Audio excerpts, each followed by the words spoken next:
Young Sheldon es una serie sobre una familia que se quiere. Eso es lo que casi todo el mundo recuerda. Y no está mal.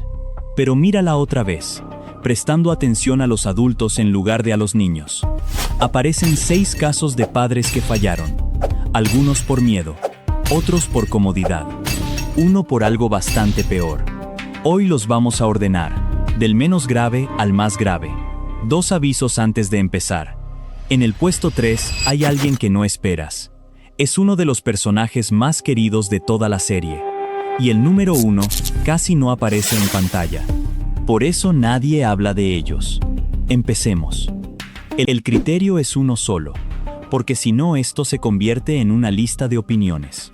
¿Daño real sobre un niño o una niña de la serie? ¿Qué le pasó a esa persona después? ¿Y si el adulto llegó a reconocerlo alguna vez? Gritar no cuenta, caer mal tampoco. Con esa vara, algunos padres que parecen espantosos bajan, y otros que la serie nunca cuestiona, suben mucho más de lo que esperarías. Y al final, llegamos al único que lo hizo bien, el mismo al que la franquicia difamó durante 12 años. Empezamos por el 6. Tonya es la sobrina del pastor Jeff. Llega a Medford en las últimas temporadas, y su llegada cabe en una frase.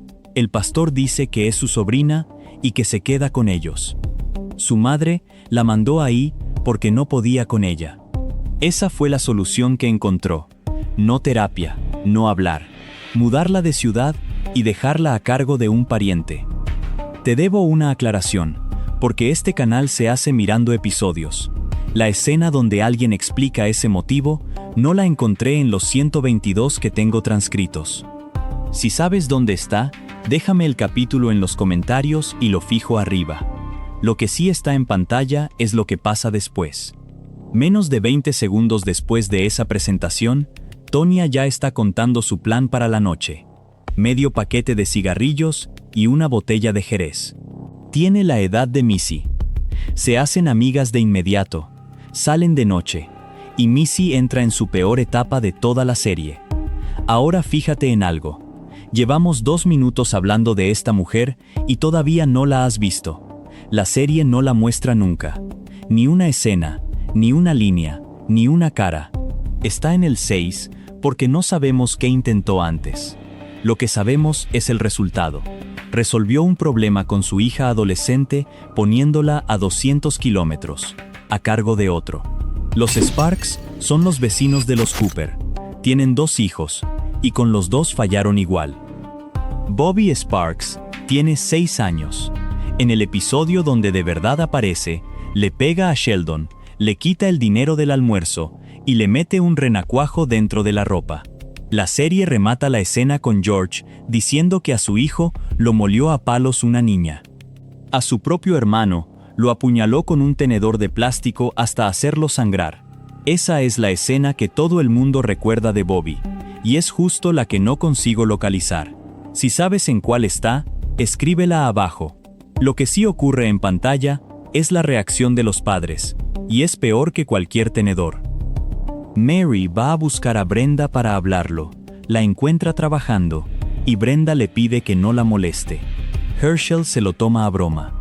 Cuando le cuentan que su hija está aterrorizando a un niño del barrio, se ríe del tamaño que tiene la niña. Ninguno de los 2 hizo nada. Con el otro hijo, cambia la forma y no el resultado. Billy va camino de repetir curso, y Brenda le pide a George que Sheldon, un niño de 9 años, le dé clases particulares, porque no le alcanza para un tutor. Le tercerizó la educación de su hijo al niño prodigio del vecino. Y salió bien. Billy aprobó con un 68. Solo que eso lo hizo Sheldon. Los Sparks se divorcian en la 4ª temporada. En un episodio posterior, Mary llama a Brenda porque se enteró de que a Billy le está costando la escuela. La llamada dura 20 segundos. Brenda contesta que estará bien, le da las gracias y cuelga. Al día siguiente, cuando Mary insiste, le dice que es más que Billy. Y ahí se abre. Una madre que sabía y que durante años eligió no hablarlo con nadie. En otro capítulo, comenta que estaba pensando en vodka, pero que el café también sirve. La serie lo deja caer y no vuelve. ¿Y Bobby? Nunca vuelve a aparecer. Lo único que queda de ella es una frase de pasada, temporadas después, cuando Brenda dice que Herschel tiene a los niños esa noche, en plural. Así que seguía existiendo en ese pueblo. Dejó de estar en cuadro. Están en el 5 porque su daño fue de ausencia. 2 hijos los necesitaron y ellos estaban en otra parte. Los McAllister son los padres de Mandy, y su relación con Georgie define este puesto entero. Nunca lo aceptaron. No hablo de la reacción inicial, que sería entendible. Hablo de lo que vino después. El matrimonio, la nieta, los años de convivencia. La prueba llega en el final de la primera temporada del spin-off. Jim reúne a la familia y anuncia que ya tomaron una decisión, que sabe que a nadie le va a gustar, y que es definitiva.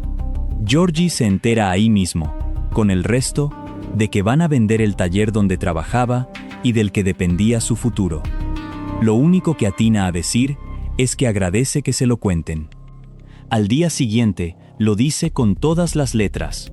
El señor McAllister le había prometido el taller cuando se jubilara, y ahora lo está vendiendo.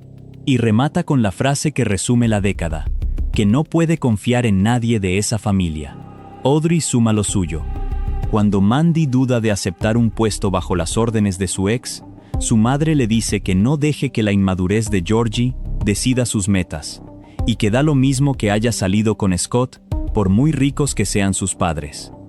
Y está el bautismo. Audrey hizo bautizar a su nieta en una iglesia católica sin avisar a los padres de la niña. Están en el 4 porque el daño no cayó sobre un niño, cayó sobre un adulto joven que estaba intentando construir algo. Si esta lista te está atrapando, suscríbete a Sofá Ficción. Subimos uno todos los días. Sí, Mima. En nuestro propio ranking de personajes la pusimos primera entre los más queridos, y lo sostenemos. Pero hay algo que la serie nunca explica. Mima trata mal a Georgie, de forma sostenida, durante 7 temporadas. Lo menosprecia, lo trata de tonto delante de otros, lo usa cuando lo necesita para el negocio y lo suelta cuando no.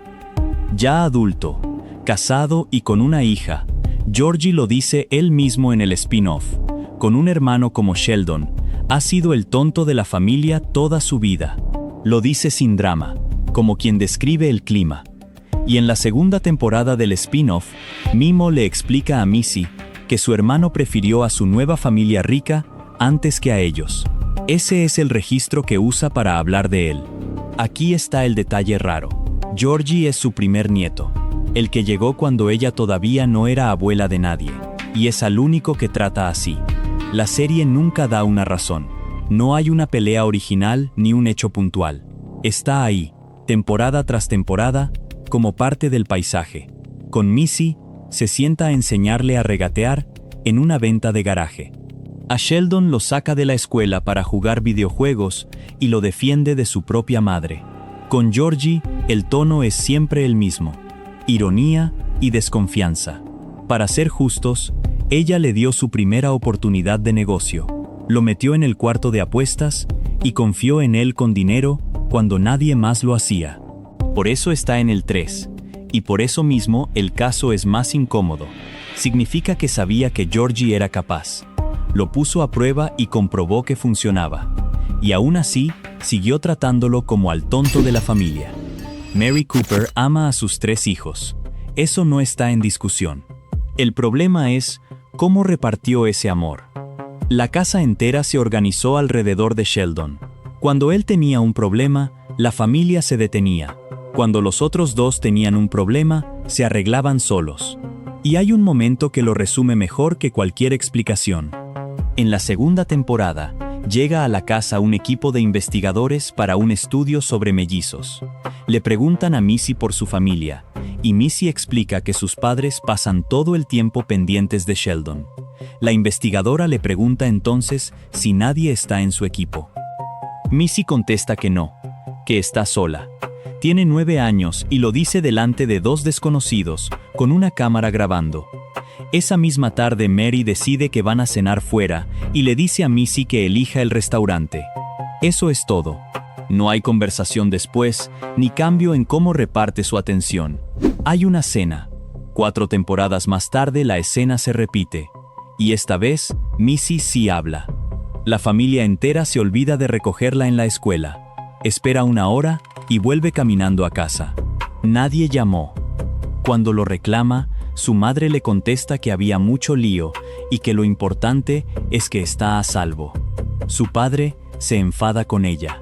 La mandan a su cuarto. Más tarde, le dicen que la olvidaron una vez. Missy contesta que llevan olvidándola toda la vida. Y remata con la frase que sostiene este video entero, que Sheldon suelta cosas insoportables a todas horas, pero da igual, porque él es especial. Poco después, roba la camioneta de su padre y se escapa. Con Georgie, el mecanismo es otro. Mary escucha detrás de la puerta sus llamadas privadas, y cuando él se entera, la bronca no viene del regaño. Viene de descubrir que en esa casa no tenía ni un metro cuadrado suyo. Esa escena tampoco la encontré. Va la tercera y última vez que te lo pido. Si la ubicas, dime el capítulo abajo. El caso de las cartas sí lo tengo entero. A Sheldon le llegan cartas de admisión de Caltech y de otras universidades, con su nombre, y Mary las esconde. Missy encuentra una y se lo cuenta. Sheldon va a encararla y le pregunta cómo pudo no decirle que Caltech lo quiere. La respuesta cabe en una línea: porque no vas a ir. Decidió sola que su hijo no estaba listo, y borró la opción antes de que él supiera que existía. Nada de esto lo hace por maldad. Mary actúa desde el miedo, y ese miedo tiene un origen concreto: el parto de los mellizos, donde creyó que perdía a su hija y reconstruyó su fe entera alrededor de que Dios se la había devuelto. Entenderlo importa, no borra el resultado. 2 de sus 3 hijos crecieron sintiendo que no eran suficientes. Uno se escapó, el otro sostuvo a toda la familia sin que nadie se lo agradeciera. Paige Swanson fue la única persona en toda la serie que superó intelectualmente a Sheldon Cooper. La primera vez que la vemos, está sentada en una clase de física universitaria, sola, sin ningún adulto. Sheldon le pregunta con quién vino, y ella le explica que el Dr. Sturgis se enteró de su investigación sobre cromodinámica cuántica a altas temperaturas y la invitó a auditar el curso. Sheldon intenta ponerla a prueba y le pregunta si sabe derivar bajo el signo integral. Ella dice que no, y entonces le devuelve la pregunta que lo desarma. ¿Tú sabes algo? Tenía 10 años. Esa era Paige. Y sus padres se separaron. Lo que viene después es una caída que la serie muestra en 9 episodios, cada uno peor que el anterior. Primero aparece un mechón rosa en el pelo. Le preguntan por él, y contesta que prefiere el pelo rosa antes que a sus padres juntos. Después, roba mercancía de una tienda y se la mete en la mochila a Sheldon sin que él lo sepa. Las notas caen. Y en algún momento dice la frase que define todo, que sabe que todos están molestos porque no le está yendo bien, y que le cuesta que le importe, que todo lo que antes parecía importante ya no lo parece. Tiene 11 años cuando dice eso. Después, empieza a fumar. Abandona la universidad antes de tener edad legal para trabajar. Aparece bebiendo en una fiesta de fraternidad a los 15, e intenta irse con un hombre adulto que sale corriendo cuando se entera de la edad que tiene. Y termina robando una camioneta con Missy, detenida por la policía en Luisiana. ¿Dónde estaban sus padres en todo esto? Empujándola. Antes del divorcio la usaban como trofeo académico. La rivalidad entre Paige y Sheldon nunca fue solo de los niños. Los adultos la alimentaban, la exhibían, la comparaban. Los dos eran el instrumento de una discusión que en realidad tenían los grandes. Y hay un detalle que lo empeora todo. El episodio donde Paige aparece de verdad rota, contándole a Sheldon que sus padres se están separando, ocurre dentro de un museo al que los dos entraron sin permiso, de noche, y del que los saca un guardia de seguridad. Ningún adulto sabía dónde estaba. Después el divorcio se confirma, y ninguno de los dos frena nada. Las notas caen y no hay reacción. Roba en una tienda y no hay consecuencia. Empieza a fumar a los 11 y nadie interviene. Cuando termina detenida en Luisiana, la madre tiene que conducir hasta allí para buscarla. Es la primera vez en toda la serie que la vemos moverse por su hija, y es porque la llamó la policía. Hay un detalle que cierra el caso. Cuando la madre por fin tiene que enfrentar en qué terminó su hija, no acepta que el divorcio tuviera nada que ver. Sostiene que son cosas distintas. Eso es lo que los separa de todos los demás de esta lista. Tuvieron a una niña extraordinaria, la usaron mientras les servía, la soltaron cuando se les complicó la vida, y después se negaron a ver la relación entre una cosa y la otra. Hasta aquí ordenamos a los padres por lo que hicieron. Falta ordenarlos por lo que quedó. Bobby desapareció después de un episodio y nunca más se la mencionó. Billy terminó siendo el chico del que todo Medford se ríe, y la serie lo usa de recurso cómico sin darle nunca una salida. Tonya se fue de Medford como llegó, sin que nadie resolviera nada. Mandy pasó de una carrera en televisión a trabajar de mesera, bajo las órdenes de su ex, en el puesto que ella quería. Missy dijo en voz alta que se sentía sola, no obtuvo respuesta, y años después se escapó.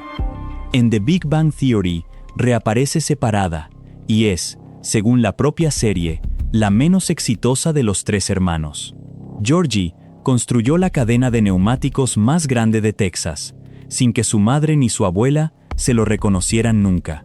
Y Sheldon ganó el Nobel, 30 años antes de entender lo que su familia había hecho por él. Y después está Paige. Paige no tiene resultado. No sabemos cómo terminó. La franquicia entera, 3 series distintas, nunca volvió a decir su nombre. Es la única de todos estos chicos que no tiene un final que podamos medir. Y eso, en un ranking sobre padres, dice más que cualquier otra cosa. De todos los padres de Young Sheldon, hubo uno que lo hizo bien. Imperfecto, pero bien. George Cooper rechazó un trabajo mejor pagado en Tulsa porque su familia no quería mudarse, y cargó con ese resentimiento en silencio durante años. Llevó a Missy sola al restaurante más caro del pueblo, solo a ella, y le enseñó a comer langosta. En una casa donde nadie la elegía primero, él la eligió. Bebía de más. Discutía con Mary. El día que olvidaron a Missy en la escuela, se enfadó con ella, que es justo lo contrario de lo que tocaba hacer. Cometió errores reales que la serie no esconde. Pero estuvo, todos los días. Y aquí está lo más injusto.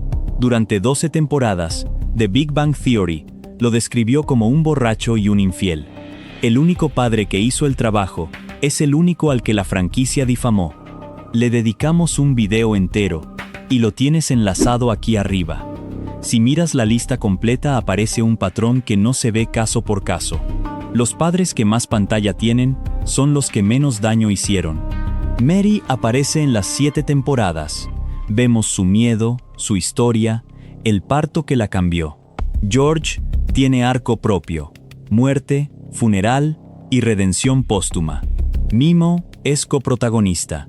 Y los padres de Paige, que son el número 1 de esta lista, aparecen en un puñado de escenas repartidas en 9 episodios. Casi nadie recuerda sus nombres, y no hay un solo momento donde la serie se detenga a entenderlos. La serie te muestra en detalle a los padres que fallan con amor, y despacha en 2 escenas a los que fallan de verdad. Eso responde a la misma lógica que hace que Sheldon protagonice 2 series y Paige no aparezca en ninguna. Sheldon y Paige tenían la misma cabeza. Los 2 superdotados, los 2 aislados, los 2 metidos en la universidad demasiado temprano. La diferencia entre ellos nunca fue el talento. Sheldon tuvo una madre que lo asfixiaba, un padre que se quedaba, una abuela que lo defendía y una hermana que no lo dejó desaparecer. Todos ellos le fallaron en algo, y todos aparecen en esta lista o cerca. Y aún así, estuvieron. Paige tuvo 2 padres que se fueron, y que después no aceptaron que eso hubiera tenido consecuencias. El peor padre de Young Sheldon no grita. Es el que no está cuando su hija se está cayendo, y el que después dice que las 2 cosas no tienen nada que ver. ¿Tú cambiarías el orden? ¿Mimao en el 3 te pareció injusto? Déjalo en los comentarios, que este va a dividir. Suscríbete a Sofá Ficción.